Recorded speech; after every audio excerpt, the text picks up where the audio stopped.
Hello everyone, welcome to back my channel. I hope everyone is having a wonderful day. Before starting the video, please go ahead and hit the subscribe button and give this video a thumbs up. Laura Collins, Jenny Francis, asked Jordan Ashford, Tanisha Harper, to meet her at her daughter, Lulu Spencer's, Alexa Haven's, new house. They can't be seen together, and this might be about the safest location for them to talk. Jordan tells Laura about the business meeting that included Jen Sidwell, Carlo Rota, Drew Kane, Cameron Matheson, and Tracy Quartermain, Jane Elliott, and how everyone shares the same goal of running Sonny Corinthos, Morris Bernard, out of town. She says that they all are wanting Ezra Boyle, Daniel Cosgrove, to be elected the next Port Charles mayor. Laura is stunned to learn that even Tracy isn't in her corner anymore, and she finds that problematic because of how influential she is. Jordan then tells her that Jen's may actually be the answer to her prayers because he has made Sonny a formal offer to but the peers. If he takes it, then there is no need for the referendum vote. Laura points out that if Sonny takes the deal, that makes ruthless Sidwell the new crime boss. Portia Robinson, Brooke Kerr, is still being blackmailed by Drew and somehow has to convince her husband, Curtis Ashford, Donald Turner, to back up off of him. Curtis is getting to run and expose on Drew and the general use of ketamine as a party drug, and Portia is trying in vain to prevent it. She suggests that he consult with lawyers before going after Drew publicly. Curtis is catching on to the fact that Portia is acting strange and seems to be on Drew's side. He calls Travis at Aurora and tells him to shelve the piece on Drew for now, and then meets up with Jordan. Once seated at a table, Curtis tells her that he thinks Portia is lying to him. Brooke Lynn Quartermain, Amanda Setton, Maxie Jones, Kirsten Storms, Harrison Chase, Josh Swickard, and Anna Devane, Finola Hughes, are all together waiting for Gio Palmieri, Giovanni Mazza, so that they can rehearse a tango for the ball. While there, BLQ apologizes for telling Maxie that she had to choose between having either her or Lulu as a friend. Maxie accepts the apology and says that she was never going to choose anyway. Brooklyn then tells her that she and Chase are beginning to take steps towards adoption. Gio arrives and is still trying to shake off Rocco's alcohol poisoning. He plays his violin as Chase and Anna perform their tango. Chase then takes his wife for a spin across the floor as Gio plays. Emma Drake, Braden Bruner, has been called to Professor Dalton's, Daniel Goddard, office thinking that she has nailed the spot for his summer research assistant. Instead, he tells her that he can't have a research assistant who can't put together a data model. Emma is blown away when he shows her the corrupt file that she has turned in. Emma is crushed as she leaves. Meanwhile, Jocelyn Jacks, Eden McCoy, meets her mom, Carly Spencer, Laura Wright, at the Metro Court to catch up. Carly fills her in on Sonny's heart surgery, and then they are interrupted by Jack Brennan, Chris McKenna. He was just coming to say hi, but Carly wants him to join them. Joss has to leave to see Professor Dalton, and Carly stays with Jack as he tells her just how important she is to him. Joss visits Dalton's office, and after telling her how impressed he is by her work, he offers her the research assistant spot, as long as she is willing to sign an NDA. Emma decides to bring the professor an earlier file of her work, at least to prove that it was done. When she opens his door, she finds Joss filing folders away. Jason Morgan, Steve Burton, arrives at Sonny's and hears about the offer that Jens has made to buy the piers. Sonny doesn't like it, but he thinks that if they hand their territory over to Sidwell, then they can walk away from the business without any fallout. They can also sink money into a normal business and start over that way. Jason fears that it's a setup. They have always protected the waterfront, and if they stop, then all 5 families will move in on it.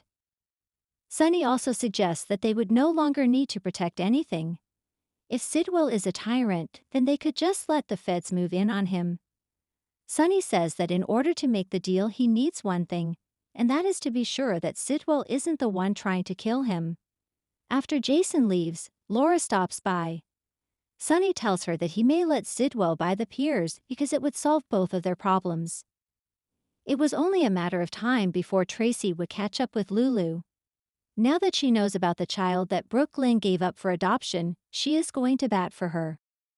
Tracy tells Lulu that she knows that while snooping in Martin Gray's room, she found information on Brooklyn's baby and has tormented her ever since. Lulu tries to justify her actions and reminds Tracy that the newspaper chose the adoption article as her assignment, not her. Tracy insists that she should stop adding to BLQ's burden and tell her editor that she needs to do something different. She should be more sympathetic because she too was a pregnant teenager. Lulu agrees to talk to her editor, but says that the father should know that he has a child out there. Before leaving, Lulu grabs Carly at another table and tells her that she needs to talk to her privately. Once at her house, Lulu tells Carly that they need to find Dan's son, because either Lulu or her mother is lying. Meanwhile, Jason meets with Tracy and she asks him to find her great-grandson. Poor Charles was drenched in tension on Monday's episode of General Hospital. As old loyalties were tested, hidden agendas emerged from the shadows, and an unexpected alliance began to form. Sonny Corinthos stood at a crossroads with Sidwell's mysterious offer, while Jason Morgan and Lulu Spencer uncovered the first pieces of a dangerous puzzle. One that may unravel the very fabric of Sonny's empire. Sonny faces a dangerous proposition. At the penthouse, Sonny sat at his desk long after the morning sun rose, staring at the files Sidwell left behind. The name, Dominic Sidwell, didn't sit right with him. A tech mogul with alleged connections to cyberintelligence, Sidwell was the kind of man who smiled with his mouth but not with his eyes. Sidwell's offer, to partner in a legitimate digital security business with international reach. One that would allegedly move Sonny away from the old world of violence and into one of influence and control in cyberspace. But Sonny knew better. Enter Diane, briefcase in hand, sarcasm in voice. Let me guess, Sonny, you're considering going clean, with a man whose background is cleaner than a mob accountant's tax return. Sonny exhaled. He knows too much, Diane. About my past, about the island, about Morgan. That name, still a raw wound. Diane softened. Then you need to find out who's feeding him that information. This isn't just business, it's blackmail wrapped in a contract. Their conversation was interrupted by Jason, who walked in like a shadow with purpose. Sonny turned to his oldest friend. Tell me you found something. Jason nodded. Not enough yet, but I think Lulu and I have a lead.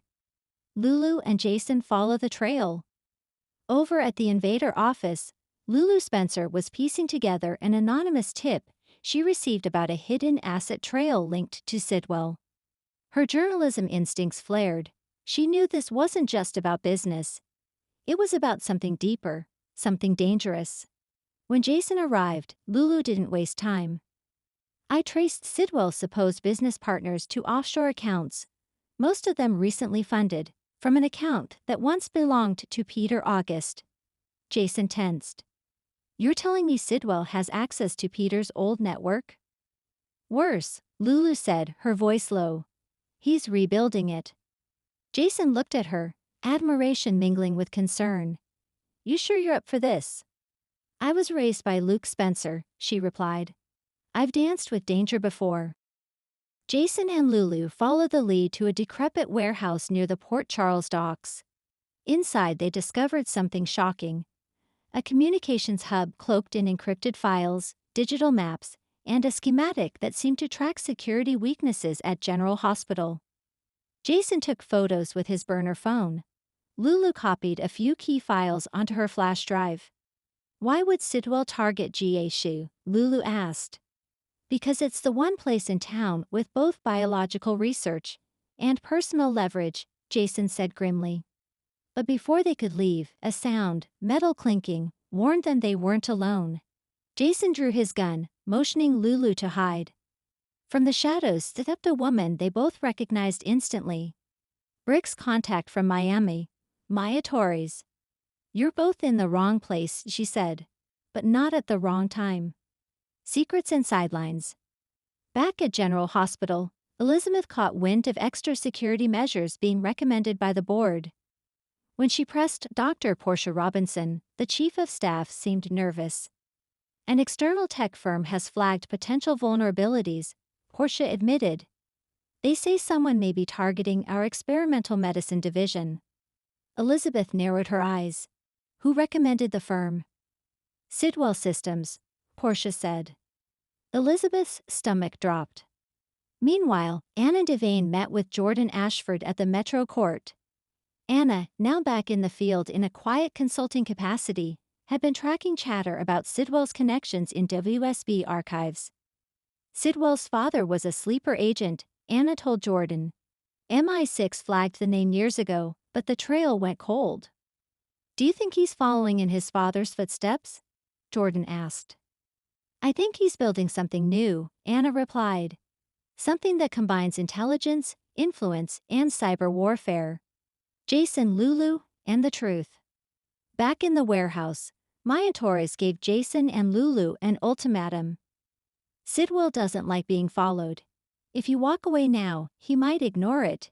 If you don't, he won't. Jason stepped forward. We don't take orders from ghosts. Maya smirked. Then prepare for war. Before she left, she dropped a flash drive at Lulu's feet. A gift. Or a trap, you decide. After she vanished, Lulu glanced at Jason. She wants us to follow the trail. Jason said nothing but pocketed the flash drive. He trusted no one, not even gifts wrapped in warnings. Later that evening, back at the penthouse, Jason played the drive on a secure laptop. It revealed detailed footage, grainy surveillance video of someone entering the GH lab. Wearing scrubs with no visible ID. A time-stamped clip from 2 nights ago. Sonny walked in, that's GH. Jason nodded. Someone's planning something, and Sidwell is involved. Sonny poured himself a drink. So I either shake the devil's hand, or I burn down the whole deal. Jason looked at his longtime friend. You might have to do both. Closing moments. In the final minutes of the episode, tension simmered across Port Charles. Anna opened a secure file and found an image of a younger Dominic Sidwell, shaking hands with a man believed to be Victor Cassadine. Lulu, at her desk, began piecing together the emails from the drive, and realized one message was addressed to someone within the PCPD. Elizabeth, alone at GH after hours, noticed a hallway light flicker, then go dark. A shadow passed by, she wasn't alone. And Sonny, now fully aware of the stakes, picked up the phone and called an old contact in Puerto Rico. I need eyes on Sidwell, he said. Everywhere. Now. As the screen faded to black, the stakes were clearer than ever. Sidwell wasn't just offering Sonny a seat at a new table. He was daring him to choose between loyalty and survival. And Jason and Lulu had just taken the first step into a war neither of them fully understood. But in Port Charles, the truth always finds the light, even if it has to bleed to get there. Thanks for watching this video, and please subscribe our GH News 24 YouTube channel for more update news.